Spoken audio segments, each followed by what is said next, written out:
Acompaña al equipo de El Sapo en la Sopa todas las tardes en la revista de variedades más completa. Comentarios. Hay gente que le duele la cabeza cuando no fuma o cuando no bebe café. Invitados. Yo acaricio a mi manera, como beso, ya no hay otro y en la cama soy completo. Finanzas. ¿A quién no han llamado Kismel para ofrecer algún tipo de producto financiero, específicamente seguros para las tarjetas de crédito? Salud. La vacuna contra el VPH es la prevención primaria para reducir el riesgo de cáncer de cuello uterino. El Sapo en la Sopa. Política con color. De lunes a viernes. Estamos trabajando aquí en lo que es un plan de bacheo que tiene el ayuntamiento y de asfaltado. Estas comunidades tienen muchas necesidades porque las calles están un poco abandonadas. Porque tenemos demasiados hoyos y los vehículos están siendo muy maltratados. A esta hora va todo perfectamente bien como lo esperábamos. Esa calle tenía años así, ahora mira cómo ya van.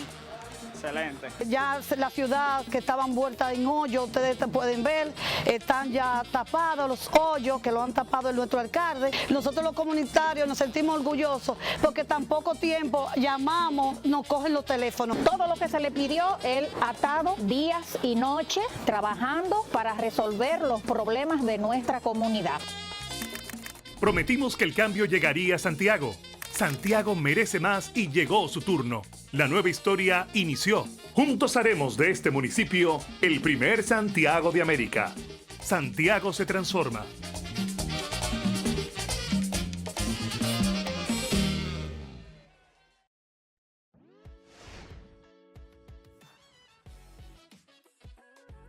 Estás viendo El Sapo en la Sopa. Política con color.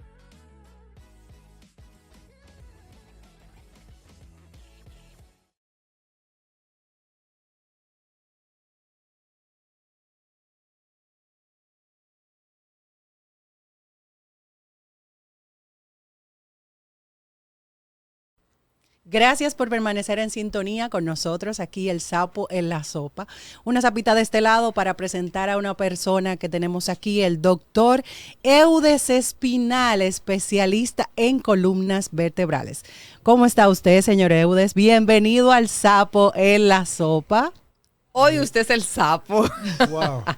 Pero un sapo delgado, no tan gordo, ¿no? No importa, un sapo saludable, señor Eudes. Sí. Déjeme decirle que estoy muy agradecido de su invitación y vamos a estar con ustedes y dentro de mis posibilidades vamos a dar informaciones importantes a la ciudadanía y a ustedes también, ¿cómo no? Señores, ustedes que están ahí en casita, nosotros vamos a hablar de un tema muy interesante, pero que al mismo tiempo tiene muchas inquietudes y es el tema de las hernias. Doctor, ¿por qué crecen hernias? ¿Por qué salen? ¿Y qué son? Bueno, realmente las hernias no son más que defectos de la pared normal del cuerpo, ocasionada por diferentes factores, por eso se conoce que las hernias son multifactoriales. En ese sentido quiere decir que si, por ejemplo, usted es una persona que se alimenta mal, usted es una persona que no guarda reposo, usted es una persona que trabaja el trabajo pesado, que hace ejercicios, pero no los adecuados, o sea, usted tiene problemas hormonales, usted tiene problemas de utilizar instrumentos en la construcción, obreros, agricultores, inclusive mucho tiempo sentado en mala posición, que son posiciones posturales inadecuadas, pues entonces nosotros vamos a tener eso. ¿Qué es lo que realmente sucede? Aquí hay un problema entre el continente y el contenido. Vamos a poner el ejemplo de una lata. El continente es la lata, la parte de metal, y el contenido es lo que está adentro. ¿Qué quiere decir? Que si hay algún defecto de la estructura del continente, entonces lo que está adentro, que es el contenido, se sale. Y eso es lo que pasa con las hernias. Nosotros, los seres humanos, fuimos muy, vamos a decir, fuertes y no paramos. Porque realmente nosotros andábamos en cuatro patas. Al pararnos, la posición que nosotros erguida tomamos hace que la cabeza, que es el 10% de nuestro peso, los brazos, el tórax y el abdomen, pues caigan en la región lumbar, que es el lugar más frecuente de hernia. Entonces, la distribución de los ligamentos que unen un hueso con otro, entonces hay una parte que es la posterolateral, que es por donde salen las hernias, por presión, entonces es más frecuente en este lugar. Aquí yo traje unos modelos interesantes que si nosotros lo vemos y hacemos ese movimiento, se mueve. Sin embargo, aquí están fijados después de una cirugía y no hay movimiento. Entonces, pérdida de los movimientos artificialmente ocasionado por nosotros para evitar dolores, que se llama artrodesis, una artrodesis, y entonces evitamos que esto suceda. Siempre hoy una señora de 92 años que vi hoy, me dice, doctor, pero a mí me operaron de una hernia y me salió. Lo que pasa es que nosotros los médicos no tomamos un tiempo para decirle, mire señora, lo que pasa es que usted tiene 25 discos y tiene un lado derecho y un lado izquierdo y tiene un lado central. Si multiplicamos 3 por 25 tenemos 75 posibilidades de hernia. Doctor, pero las hernias, ¿son de carne, son de líquido o qué estructura tienen? Porque la hernia es un tejido cartilaginoso, es como un cartílago, puede tener líquido y también es como una gelatina. Porque esa gelatina es lo que permite que las vértebras se puedan mover. Es como si fuera un amortiguador, pero es un amortiguador que es opuesto a donde tú haces la fuerza. ¿Qué quiere decir esto? Que si yo voy hacia la derecha, todo mi líquido, mi gelatina, mi gel que está ahí, se mueve contrario. ¿Para qué? Para permitir que disminuya el espacio y yo tener los movimientos. Sin embargo, los movimientos son restringidos. Por ejemplo, los movimientos del tórax son de inspiración y expiración. Pero el lumbar tiene rotación, flexión, extensión y lateralización, lo que quiere decir que tiene mayor capacidad de movimiento. Entonces, donde mayor capacidad de movimiento hay, es la mayor incidencia que nosotros podemos tener de hernias. Entonces, usted acaba de decir que las hernias también son producto de un trabajo fuerte, ¿verdad que sí? Así es. Y de hacer mucho peso. Entonces, ¿qué posibilidades, qué porcentaje tiene una persona fitness de ser propenso a tener hernias? Le voy a decir algo. Por ejemplo, dolor de espalda, aunque sea una vez en la vida, lo va a tener. Y del 100% de esas personas con dolor de espalda, el 10% tienen una hernia. Sin embargo, el 1% de esas personas son los que se operan. Son lo menos, porque hay un régimen de tratamiento conservador, de terapia de rehabilitación, y lo último que nosotros hacemos es operar a una persona, porque normalmente esa agresión, aunque han cambiado mucho las agresiones, pues es una lesión a algo virgen, y después que usted agrede y opera, eso no se repara. Bueno, lo repara Diosito, pero el ser humano no lo puede reparar. O sea, que es un mito lo que dicen, por ejemplo, las personas que entrenan en los gimnasios, que si tú haces el ejercicio mal es que estás propenso a una hernia. O sea, todo el que hace ejercicio de esfuerzo está propenso a una hernia, usted acaba de decir. Así mismo como usted lo está diciendo, porque no todo el mundo... La pregunta sería, ¿cómo ellos saben a quién le va a salir o quién no le va a salir? ¿Quién es fuerte y quién no es fuerte? Porque con la vista no podemos saber eso. Además, cada quien tiene una genética diferente. Y si mi genética constitutivamente es fuerte, por ejemplo, hay gente por su genética, mamá está viva, gracias a Dios, pero gente que te dice, mamá murió a los 104 años y yo tengo 80 y a mí me duele todo, pero a mamá no le dolió. Ahora, usted no es de mamá entera, usted también es de papá y la genética de papá. Entonces eso se combina porque nosotros somos la combinación de dos células, un óvulo y un esperma.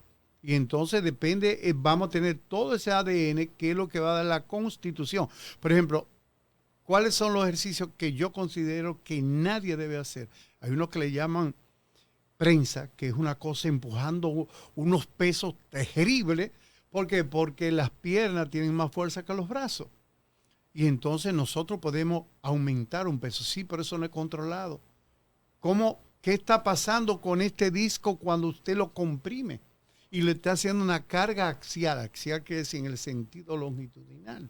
Entonces usted le está haciendo un daño a su cuerpo. No es que no lo haga. Por ejemplo, yo considero que los ejercicios deben ser moderados. Para que una persona pueda tener un valor ideal del ejercicio, en un minuto debe caminar y dar de 80 a 120 pasos. Si hace menos, está mirando las estrellas, y si hace más, está dañando su corazón. Entonces, tenemos un rango para todo, y entonces nosotros debemos ser cuidadosos porque no podemos hacer nosotros daño. Había otra causa de dolor, que llegaban allá unas famosas camas, que lo colgaban ahí, lo alaban. Sí, pero si usted tiene una debilidad, esto es como un tubo de pasta dental. Usted tiene un piche pequeñito, pero cuando usted la dobla, ¿qué le pasa a lo que está al continente que está ahí? Se va a salir del contenido, y eso es lo que nos pasa a nosotros. Así es. Hay que nosotros tener comedimiento, reglamentación, y no excedernos en ejercicio por a veces ser fuerte. El ejercicio para ser fuerte no está en levantar cargas, sino en la repetición que usted haga. Entonces nosotros no tenemos que estar fuertes. Yo no soy fuerte. Sin embargo, yo hago ejercicio isométrico y yo nado. Bueno, el otro quiere levantar todo. Además, cuando usted deja el gimnasio, usted se detelenga de todos los sitios. ¿Por qué? Porque si usted no hizo una contractura isométrica que fortaleció su cuerpo, su músculo, los músculos van a volver a su origen con un defecto grandísimo. ¿Cuál? La hipertrofia de él. Usted lo hipertrofió, pero no tiene la contractura isométrica para mantener la fortaleza del músculo. O sea que no es ser fuerte, es hacer comedidamente los ejercicios para que usted no tenga problemas. Así es. Acérquese un poquito, doctor. Así es que lo quiero en el micrófono. Muy bien. Doctor, usted platicaba sobre el tema hormonal, que hay ocasiones que salen hernias por el cuestionamiento hormonal de los cuerpos.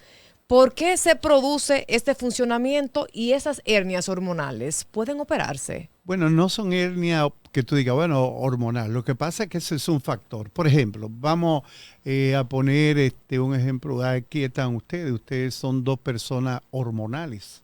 Yo no soy tan hormonal porque mi constitución es de un hombre, pero ustedes todos los meses tienen cambios hormonales y están preparadas su cuerpo para producir hormonas para el parto. ¿Y cómo sabemos nosotros y controlamos cuando usted está haciendo ejercicio de que usted tiene una hiperlaxitud ligamentosa? Fíjese. ¿Qué es una hiperlaxitud ligamentosa? Ajá. Eso es como usted coger un elástico y aumentarlo, Okay. alarlo, o un pantaloncillo, usted lo ala. ¿Qué pasa? Que eso tiene un promedio de utilidad, y cuando el elástico se le va de los pantaloncillos o de los panties o los volumen, usted se le caen. Así mismo eso, entonces usted va a tener en su ánulo fibroso esa debilidad hormonal, y entonces por ahí sale. Las mujeres cuando van a dar parto normal, que producen un torrente de hormonas que hace que el canal del parto, que si usted se pone a pensar, una cosa pequeñita se convierte para que salga la cabeza de su bebé. Pero, por ejemplo, doctor, si tengo una hernia hormonal, si mis hormonas se controlan, ¿desaparecen? ¿O hay que operarla o llevarla a tratamiento? No, vuelvo y te digo, no hay hernias hormonales. Lo que hay factores predisponentes que predisponen la hormona. Por ejemplo, yo le digo a mi paciente cuando son jóvenes, le digo, ¿a usted le gusta comer mucho pollo? Sí. Digo yo, ¿y por qué no podemos bajar un poco el pollo? ¿Qué es lo que pasa con la comida? Mira, el pollo, y por eso yo le he hecho la culpa, antes era 78 días que duraba para un pollo crecer. Hoy en día son de 22 a 24 días. Entonces yo te pregunto, ¿cómo se rebajó esa cantidad de tiempo si no es a base de un estímulo artificial? ¿Cuáles son los estímulos? Las hormonas. Señores, nosotros comemos huevos. ¿Cómo producen sin gallina los huevos? Con hormonas. Porque no hay otra manera. Entonces, cuando estamos comiendo en un mulo, que me gusta muchísimo, pues es hormonas que estamos comiendo. Se nos salen un poquito por aquí, por los lados, las hormonas. Entonces, eso hace que sean factores predisponentes. Además, no son hormonas humanas, son hormonas animales y no pueden cambiar tu ADN. Claro que sí. Y no puede eso tener impacto en ti. Claro que sí. ¿Por qué? Porque esa es la base de la proteína de tu alimentación. Y si no es tan buena, entonces, ¿qué tú vas a tener en tu conformación estructural de tu cuerpo? Bueno, una conformación mala también. Ok, tengo otra pregunta sobre la hernia. ¿Cómo puede un niño, por ejemplo, de 4 años, 3 años, que no hace ningún esfuerzo, tener una hernia?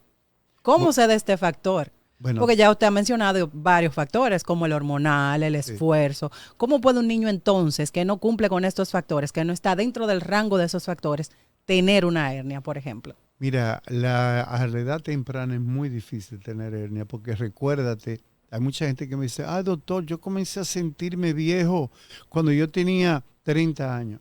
Pero nosotros comenzamos la vejez desde que estamos en el vientre de las madres, porque las células se van intercambiando y la vejez no es más que cambiar una célula por otra.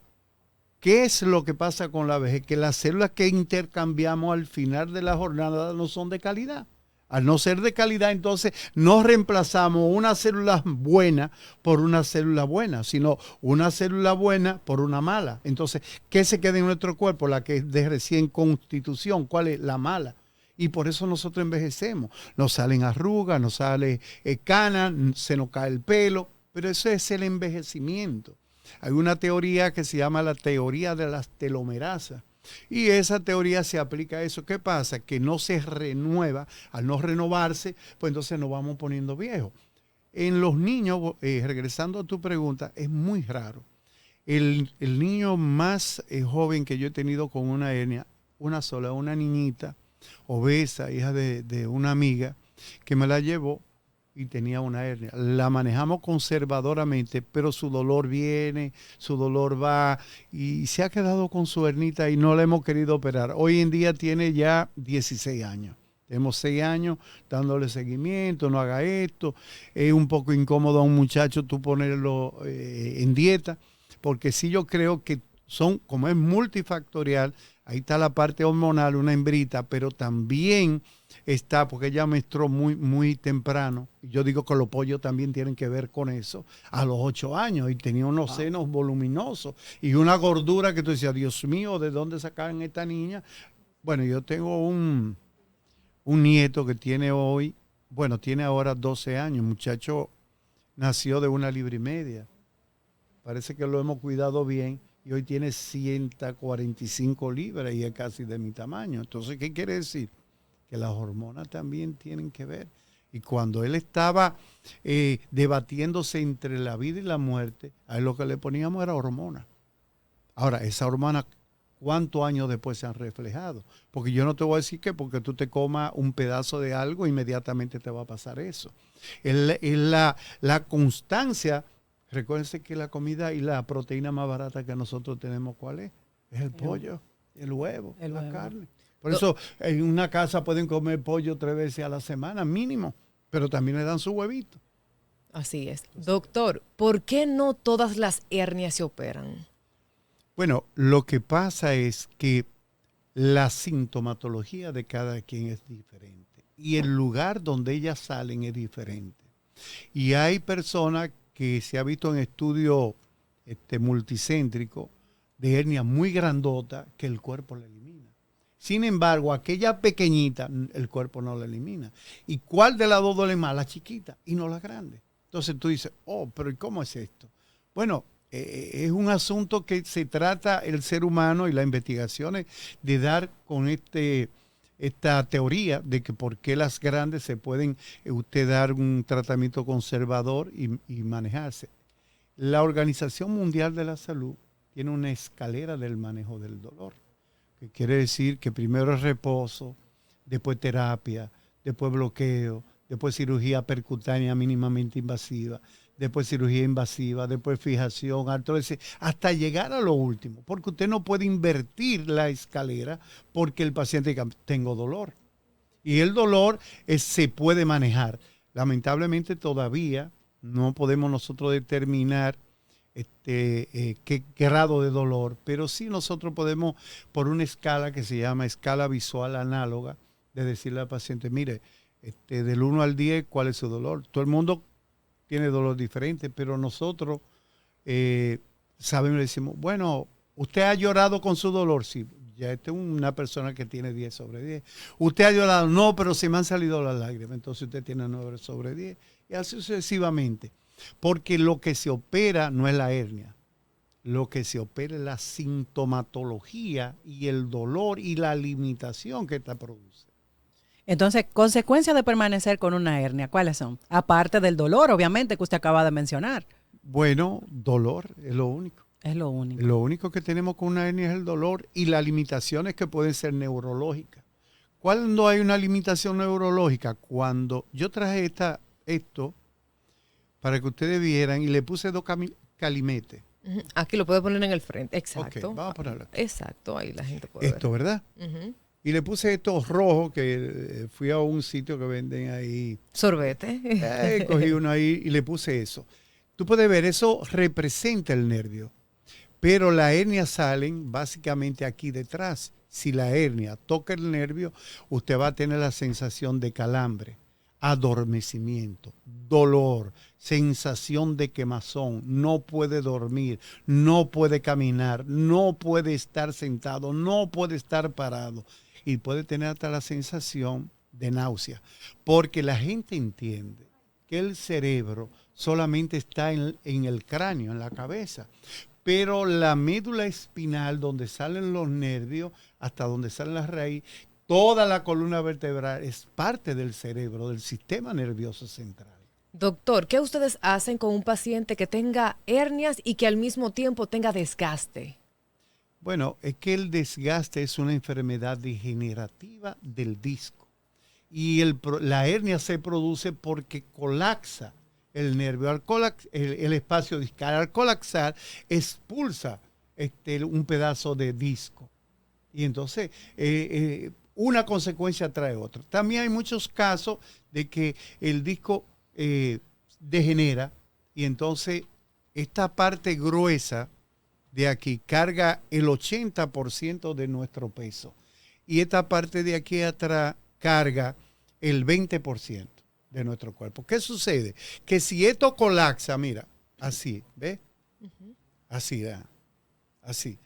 Esta parte de atrás que no está acostumbrada a cargar más de un 20%, la carga anterior se trasladan a la parte posterior. Y por eso dice, me siento derrengada. Tengo un dolor que no lo aguanto. ¿Qué me está pasando? Y hay otra cosa que yo quiero que también ustedes entiendan, en las mujeres sobre todo, y es que en la ovulación y en la menstruación, los nervios que vienen del plexo lumbar se generan ahí, nacen ahí. Y si hay una irritación, entonces usted va a tener dolor de espalda. Por eso esa gente dice, creo que me va a llegar la menstruación. Porque siente dolor en la espalda. Pero es porque el mismo nervio es una inervación dual. Dual quiere decir doble. Una que va para el útero y otra que va para los miembros inferiores. A veces hay gente que dice, pero me duele como la nalga. Me duele los glúteos, ¿no? Y entonces es por la misma causa. O sea que no es una inervación dual. Pero ahí son una cosa en la otra, es igual. Okay. Es lo mismo, por ejemplo, una mujer embarazada con hernias, ¿le provoca lo mismo dolor, lo mismo que usted estaba diciendo ahorita? ¿O tiene otras consecuencias? Es peor porque ella está cargada. Tiene todo el peso que lo ha desplazado hacia adelante y entonces aumenta la curvatura de la columna lumbar. Y aumentar esto, todos los discos están en presión. Y más cuando estos muchachos, a veces ahora que salen macrosómicos, o sea, grandotes, que tú dices, bueno, te salió para boxear. Este muchacho que nació criado, gordito. Y yo tengo varios casos de señoras embarazadas. En el primer trimestre no es tanto, pero el segundo y el tercer trimestre sí que le duele. Entonces utilizamos unas fajas dorso-lumbar sacra para ayudarle a sostener el peso del embarazo, del vientre, y también fortalecer la parte de la espalda que sirva de soporte. Doctor, un paciente que se haga bloqueo, ¿debe hacerlo una sola vez en la vida o con más frecuencia? Me refiero a ese bloqueo que no es cirugía, sino que son inyecciones que se suministra un líquido en la parte que tenga un desgaste. Mira, con el avenimiento de del modernismo, de la cirugía de mínima invasión, de los anestesiólogos que se han preparado en esto. Vi ahora en un congreso que participé en Colombia, unos médicos de terapia física y rehabilitación entrenándose en hacer bloqueo. Y habían 2 neurólogos. Los neurólogos son especialistas del sistema nervioso, pero de enfermedades, no son invasivos, quiere decir, no operan. Sin embargo, ellos fueron para ver cómo se hacían los bloqueos, aprenderlo, para ellos entonces enriquecer su consulta. El bloqueo no es más que esteroide y un poquito de lidocaína, o sea, anestésico local, que muchas veces, si el proceso es inflamatorio, irritativo, por el efecto de los esteroides, pues, y bloqueo, cortar el ciclo de dolor, muchas veces mejora. Hoy vi un paciente que yo le hice un bloqueo hace 10 años. Y él fue hoy y me dijo, doctor, ya no aguanto el dolor, hace 10 años que usted me vio, yo quiero que usted me haga otro bloqueo. Digo, bueno, lo que tenemos que hacer es ver qué es lo que tú tienes. Y entonces vamos. El bloqueo mejora a los pacientes en un 70%. Hay otros que por más bloqueo que tú hagas no van a mejorar. Hay gente que tú le haces el bloqueo y a los 10 minutos dice, doctor, tengo el dolor igualito. Y hay otros que te dicen al otro día, doctor, nada más 24 horas. Y hay otros que dicen, doctor, dura 6 meses. Y hay otros que te dice, como este caso, tengo 10 años. Varía de acuerdo al paciente. El paciente y la respuesta del cuerpo, porque no todos los cuerpos somos iguales. Tú piensas diferente, yo pienso diferente, mira, ella piensa diferente. Lo que sí tenemos puntos de convergencia, pero pensamos diferente. Entonces así mismo es el cuerpo reacciona diferente en cada caso. No es lo mismo un diclofenac a ti, que eres alérgica y te puede matar, que un diclofenac para mí, que me va a hacer bien, que no soy alérgico. Así mismo es el cuerpo se comporta como tal. Doctor, pero hay pacientes que están sentenciados a finalizar su vida en una silla de ruedas y se recuperan, cambia. Entonces, ¿cuáles serían los factores para un paciente que esté sentenciado a una silla de ruedas de acuerdo a la complicación que tiene para en un futuro 3 años decir, no, yo estoy como un trinquete, después del tratamiento yo estoy bien? Mira, realmente el que por una lesión medular se queda en una silla de ruedas es difícil volver. Entonces, es muy difícil. Lo que sí, todos tenemos, mira, esto es un país difícil, como ustedes estaban hablando en un principio. Aquí todo el mundo es médico, aquí todo el mundo receta y todo el mundo tiene un primo del primo del primo del primo que se quedó tullido después que lo operaron. Pero yo le digo, por favor, ¿por qué no me traen al primo del primo del primo del primo para yo verlo? Y yo lo voy a atender gratis, porque yo nunca lo he visto, no lo he podido ver. Entonces, ¿qué sucede en todas estas cosas? Que es un asunto de educación. Por ejemplo, que ustedes hacen unos comentarios muy certeros. Pero yo creo que aquí el problema es educación y régimen de consecuencia con los accidentes. Si nosotros no educamos en nuestras escuelas desde el inicio, como hacen en los países civilizados, desarrollados, nosotros no vamos a lograr. Porque, ¿cómo tú le pides a un camionero? Tú sabes por qué no es un trabajo digno. Pero tú no le puedes pedir más de lo que él te está dando. Ahora, tú lo puedes enseñar. Y irlo llevando con la educación. Asimismo, esta cosa de la columna. El problema de la columna es un problema educacional en las niñas, con la escoliosis, con las torceduras, que a veces, cuando son adolescentes, tal vez le pasó a alguna de ustedes dos lo que voy a decir. ¿Qué hacen las niñas? Porque las niñas ni son adultos, pero tampoco son niñas, son adolescentes. Y los senitos, los senos comienzan a desarrollarse. Y comienza el bullying de las otras amiguitas, pero tú sí lo tienes grande.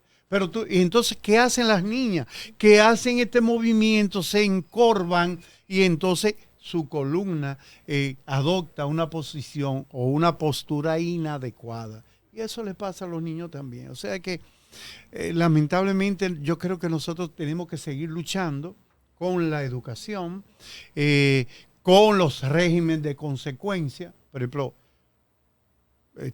tú tienes un camión, choca, tú vas para la casa del chofer y no pasa nada, y te ponen 2 abogados y tú sales, pero hay un muerto, ¿y quién revive a esa persona? Así mismo con nosotros. El dolor ajeno Es el único dolor que no duele. En la columna, porque eso va directamente al cerebro. El dolor nada más sabe el que lo tiene y Dios.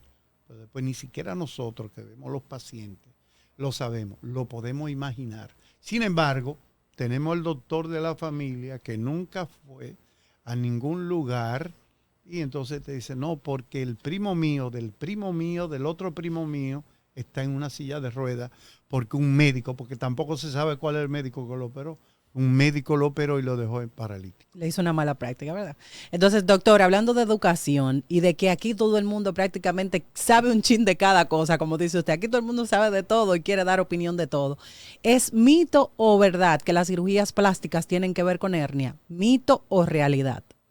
Bueno, yo podría ser que pasara concomitantemente, pero eso no es una realidad. La cirugía plástica son cirugías básicamente de los tegumentos, que nosotros decimos de la piel. Y nosotros con eso, pues no vamos a ocasionar una hernia que se produce en la parte interior de nuestro cuerpo.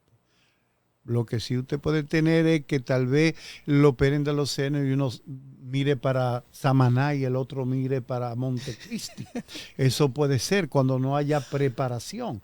O una persona que le haga orejita de puerco, como nosotros dijimos, por andar rápido y no detenerse a reparar esas cosas. Pero las cirugías plásticas realmente no tienen ningún tipo de relación con hernia. Doctor, ya para finalizar, porque estamos llegando a la parte final, usted ha subrayado mucho la parte de que las hormonas o las sustancias que suministran en las carnes no está produciendo ciertas enfermedades en el cuerpo. ¿Qué tendría que hacer el humano para intentar vivir sano y reducir un poco el consumo de ciertas sustancias que entren al cuerpo y desarrollar a futuro ciertas enfermedades? Yo lo que creo que nosotros debemos tener un balance con los ejercicios, no, como le dije anteriormente, no agarrar una cosa que no haga daño, pero sí nosotros podemos caminar a 110 pasos por minuto y eso a nosotros nos va a ayudar.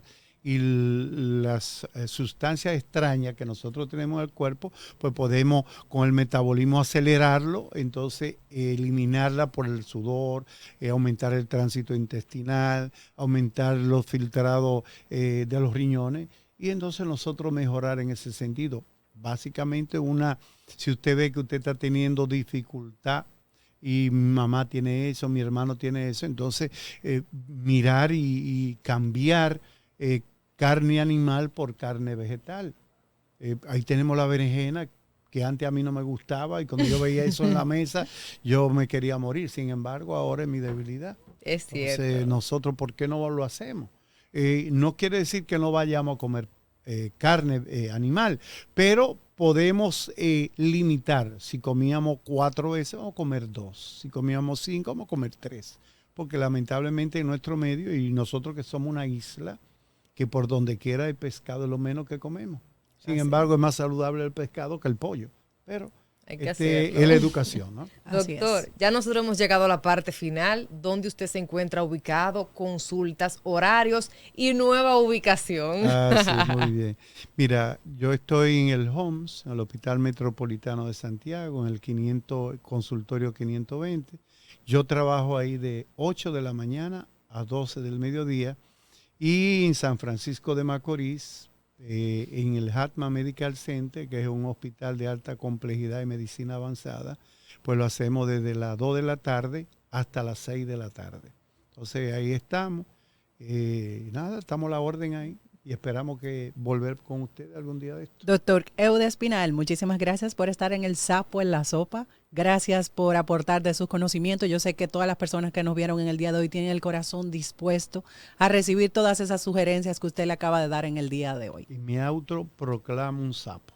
Ay, ay, ay. Será hasta mañana cuando nos reencontremos por aquí, por El Sapo en la Sopa. Señores, cuídense mucho. Hasta mañana. Chaito, pues.